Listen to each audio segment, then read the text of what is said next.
Shadows of innocence. The rhythmic slap of Jamal's running shoes against the pavement echoed through the quiet suburban streets. His breath came in measured puffs, visible in the cool evening air as he rounded the corner toward Maple Street. Home. After 10 years of evening runs through this same backyard, the sidewalks felt like extensions of his own backyard. The porch lights were beginning to flicker on, casting warm yellow pools that guided his familiar path. He was checking his fitness tracker when the first police cruiser appeared, its headlights cutting through the dusk like searchlights. Jamal barely glanced up. Patrol cars were common enough in Riverside Heights. But when the second cruiser rounded the corner, followed, the lead car spotlight blazed to life, and suddenly Jamal was caught in its harsh white glare. He raised a hand to shield his eyes, squinting as the vehicles formed a semicircle around him. Car doors slammed in rapid succession. "Stop right there!" The command cracked through the evening silence. "Hands where we can see them!" Jamal's heart hammered against his ribs. He raised both hands slowly, his mind racing to process what was happening. "Officers, don't move!" Another voice, sharper, more aggressive. "We're looking for a suspect. Black male, mid-20s, approximately 6 feet tall." The description hit Jamal like a physical blow. His mouth went dry. "I think there's been a mistake. I live here. I was just... Turn around. Hands behind your head." The officers were approaching now, their hands resting on their holsters. Jamal could see the tension in their shoulders, the way their eyes darted between his face and his hands. He turned slowly, lacing his fingers behind his head, as instructed. "I'm Dr. Jamal Washington," he said, trying to keep his voice steady. "I live at 1247 Maple Street. I was just finishing my evening run." A rough hand grabbed his wrist, yanking his arm down. Cold metal clicked around his wrist. "Handcuffs!" "Save it for the station." "Station!" Panic crept into Jamal's voice. "What station? What am I being arrested for?" "Resisting arrest for starters," the officer behind him muttered, securing the second cuff. "I'm not resisting. I'm cooperating." Jamal's voice rose, desperation bleeding through his careful composure. "Please, just call my wife, Sarah Washington. She's probably wondering where I am right now." But they were already guiding him toward the van that had appeared seemingly from nowhere. The back doors yawned open like a mouth, and Jamal found himself being pushed inside. The doors slammed shut, plunging him into darkness. Through the small window he watched his neighborhood, his home, disappear into the distance. The holding cell smelled of disinfectant and despair. Jamal sat on the narrow bench, his running clothes still damp with sweat, his mind reeling. 6 hours had passed since his arrest. 6 hours of questions, fingerprints, and a lineup, where he stood among men who looked nothing like him except for the color of their skin. Washington!" The guard's voice echoed off the concrete walls. "Your lawyer's here." David Chen, Jamal's college roommate turned defense attorney, looked exhausted. His usually pristine suit was wrinkled, his tie askew. Jesus, Jamal, what happened? I wish I knew. Jamal's voice was hoarse from hours of explaining, pleading, insisting on his innocence. They said I matched the description of robbery suspect, but David, I was just running, like I do every night. David flipped through his legal pad, his expression grim. The good news is, the actual suspect was caught 2 hours ago. Different neighborhood, caught in the act.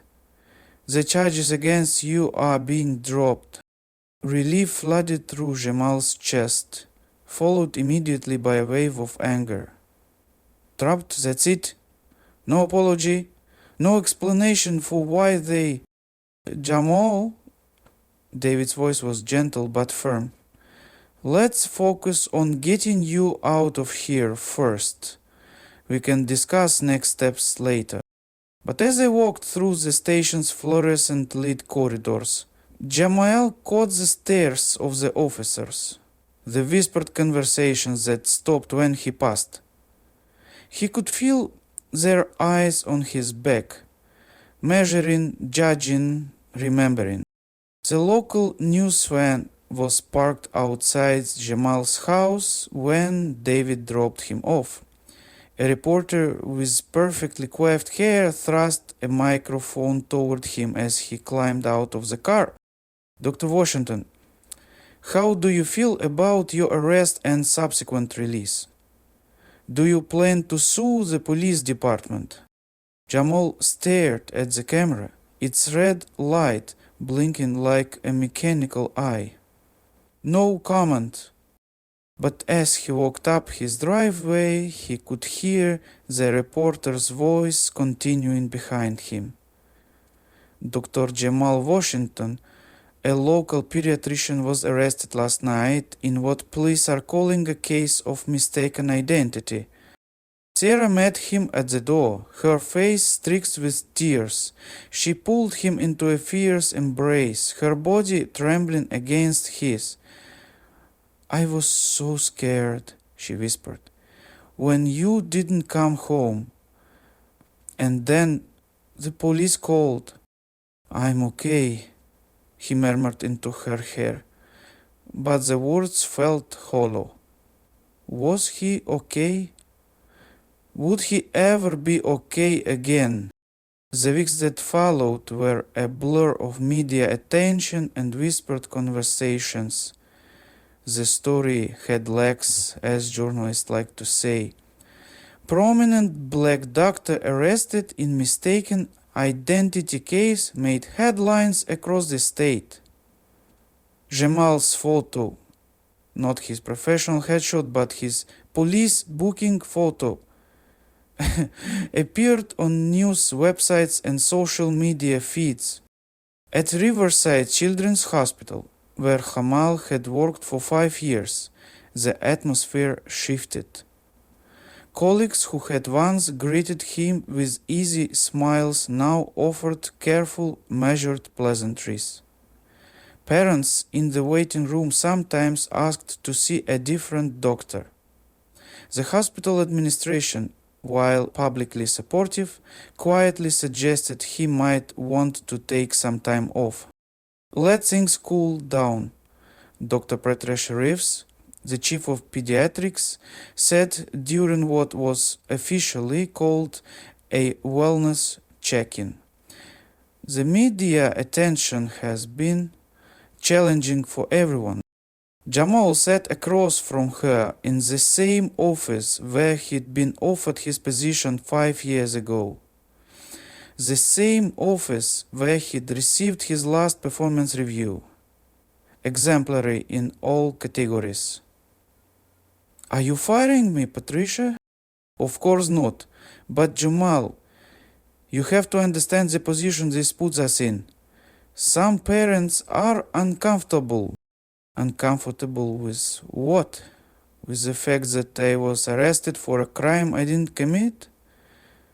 or uncomfortable with the fact that I'm black. Dr. Reeves winced. That's not fair, and you know it. Fair. Jamal's voice rose. What's fair about any of this? I was jogging in my own neighborhood. I've been jogging the same route for 10 years. I've treated half the children in this hospital. I've saved lives. But now I am a liability because some parents saw my mugshot on the news? The breaking point came 3 weeks later. Jamal was examining 8-year-old Emma Rodriguez, a patient he'd been treating for asthma since she was a toddler. Emma's mother, Maria, sat rigidly in the corner chair, her eyes never leaving Jamal's hands as he listened to Emma's breathing. How's she been sleeping? Jamal asked, his voice gentle as he addressed Emma directly. Any coughing at night? Emma nodded, but before she could answer, her mother spoke up. Actually, Dr. Washington, I think we'd prefer to see Dr. Patterson today. The room fell silent, except for the hum of the air conditioning. Jamal slowly lowered his stethoscope, his eyes meeting Maria's. They'd worked together for years to manage Emma's condition. He'd been there for her worst attacks, had taught Maria how to properly use the inhaler, had celebrated with them when Emma made the soccer team. Of course, he said quietly. I'll have Dr. Patterson come in. As he left the room, Jamal caught his reflection in the hallway mirror. The same face that had comforted countless children and parents now seemed to carry an invisible mark, a brand that no acquittal could erase. That evening, Jamal sat in his study, staring at the resignation letter he'd drafted on his laptop. The cursor blinked at the end of the final sentence. It is with deep regret that I tender my resignation from Riverside Children's Hospital, effective immediately. Zara found him there, tears streaming down his face. She knelt beside his chair, taking his hands in hers. I don't know who I am anymore, he whispered. I thought I knew my place in this world. I thought I'd earned my reputation, my standing in this community. But it only took one night, one mistake, one moment of being in the wrong place with the wrong skin color, and everything I've built just crumbled. Sarah squeezed his hands tighter. You are the same man who got up at 3 a.m. to check on Mrs. Patterson's grandson when he had that fever. You're the same man who learned Spanish so you could better communicate with your patients' families. You're the same man who volunteers at the free clinic every Saturday. That hasn't changed. But their perception of me has, Jamal said. And in the end, isn't that what matters? I can't treat children whose parents don't trust me. I can't practice medicine in a community that sees me as a suspect first and a doctor second. They sat in silence for a long moment, the weight of the decision hanging between them. What do you want to do? Said Ask, finally. Jamal looked at his resignation letter, then at the framed photo on his desk. His medical school graduation, his parents beaming with pride on either side of him. His father had been the first in their family to graduate high school. I want to fight, he said, his voice stronger now, but not here, not in a place where I have to prove my innocence every day. I want to go somewhere where I can be a doctor first and everything else second. He closed the laptop without saving the resignation letter. David's been asking if I want to pursue a civil rights case. I think it's time I gave him an answer. Sarah smiled through her tears. The Jamal I married wouldn't go down without a fight. 6 months later, Jamal stood in the lobby of Metro General Hospital in Chicago, watching as his new colleagues greeted the first patients of the day. His lawsuit against the Riverside Police Department had been settled quietly, with policy changes and sensitivity training as part of the agreement. The money would help with the fresh start. His phone buzzed with a text from his former colleague, Dr. Peterson. Saw the news about your new position. Congratulations. We miss you here.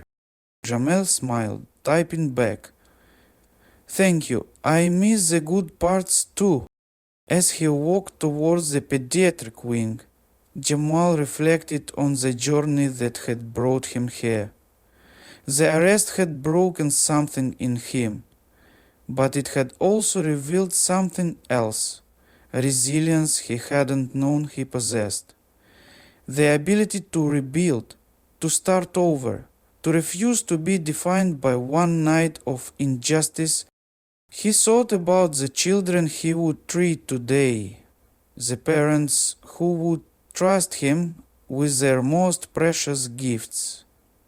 Here, in this new place, he could be Dr. Washington again, not the man from the mugshot, not the victim of mistaken identity, but the healer he'd always been.